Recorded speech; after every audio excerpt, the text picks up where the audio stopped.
نحمد ونصلی علی رسولہ الکریم، اما بعد، بسم اللہ الرحمن الرحیم۔ نیکیوں کے موسم بہار کی آمد ہے۔ بڑی عظمت والا مہینہ سایہ فگن ہو رہا ہے، جس میں جو نفل ہے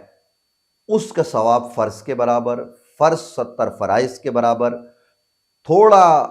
نیکی کرنا ثواب زیادہ پانا، یہ اس مہینے کا خاصہ ہے۔ اس میں شیطان بند ہوتے ہیں، لیکن وہ شیطان جو انسانوں کی صورت میں موجود ہیں وہ کھلے ہوئے ہیں، وہ تو بند نہیں ہیں، ان کا نفس بھی کام کر رہا ہے، ان کا نفس امارہ وہ جناب لوگوں کو لوٹ بھی رہا ہے، اور معاشرے میں لوٹ کسوٹ کا بازار گرم ہے۔ میں اس وقت جو بات عرض کرنا چاہ رہا ہوں وہ یہ کہ ہر حوالے سے یہاں پر کپڑوں سے لے کر آپ جو ہے نا وہ کھانے پینے کی اشیاء تک چلے جائیں، اور وہاں سے آپ مختلف چیزوں سے ہوتے ہوئے آگے بڑھیں تو ہر جگہ آپ منافع خوری نظر آئے گی۔ لیکن رمضان کے آغاز میں فروٹ انتہائی مہنگے داموں، یعنی اس میں ناجائز منافع خوری کی تمام حدیں کراس کر لی جاتی ہیں۔ پھر مختلف ٹی وی چینلز پر مختلف تنظیموں کو بائیکاٹ کرنا پڑتا ہے۔ ہم جیسے لوگ بھی بات کرتے ہیں، پھر ہمیں دکھ بھی ہوتا ہے۔ بعض ہمارے ریڑی والے بھائی جو غریب ہوتے ہیں وہ شکایت بھی کرتے ہیں کہ جناب ہمارا نقصان ہو گیا، ہم کیا کریں، ہم نے تو مہنگے داموں خریدا ہے، آگے ہم مہنگے داموں جو ہے نا وہ بیچیں گے تو نقصان تو ہمارا ہو رہا ہے، ہم کیا کریں؟ تو میری اس رمضان المبارک میں ابھی یہ آغاز نہیں ہوا، شروع نہیں ہوا، رمضان کے شروع ہونے میں ابھی کچھ گھنٹے باقی ہیں،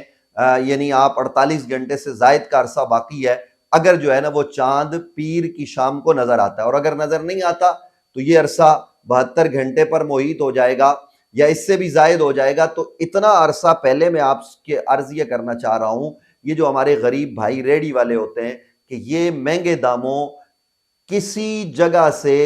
کسی اسٹور سے جہاں انہوں نے اس پورے فروٹ کو اسٹاک کیا ہوتا ہے وہاں سے یہ نہ خریدیں مہنگے داموں۔ جو بڑے بڑے بروکر ہیں جو مہنگے داموں بیچتے ہیں اور پیسہ اپنی جیب میں ڈالتے ہیں ناجائز منافع خوری کے ذریعے، تو اس بار نقصان ان کا ہونا چاہیے، غریب ریڑی والے کا نہیں ہونا چاہیے۔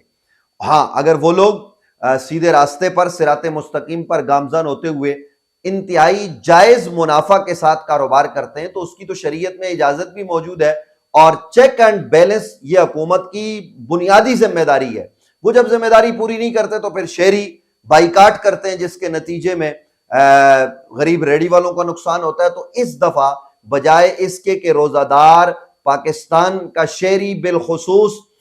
یہ جو فروٹ ہے اس کا بائیکاٹ کرے، وہ کیلے ہوں، وہ سیب ہوں، وہ امرود ہوں، وہ دیگر فروٹ ہوں، ان کا وہ بائیکاٹ کرے، بجائے اس کے اس دفعہ ریڑی والے بائیکاٹ کریں اور رمضان سے پہلے کریں۔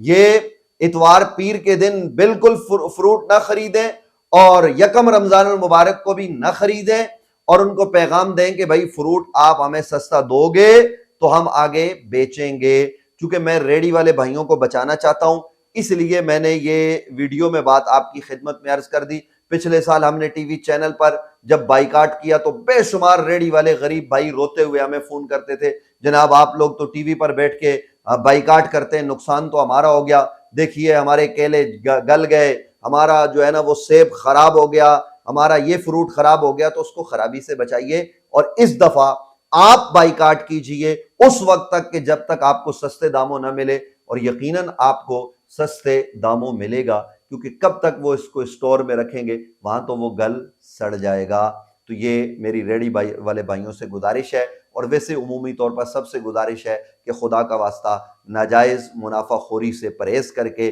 جائز کاروبار کیجئے، منافع کے ساتھ بھی جو جائز منافع ہو، جس میں برکت ہو، اور یہ کاروبار انبیاء کی سنت ہے، یہ صحابہ کا طریقہ ہے۔ اللہ تعالیٰ ہمیں اسی پر چلنے کی توفیق نصیب فرمائے۔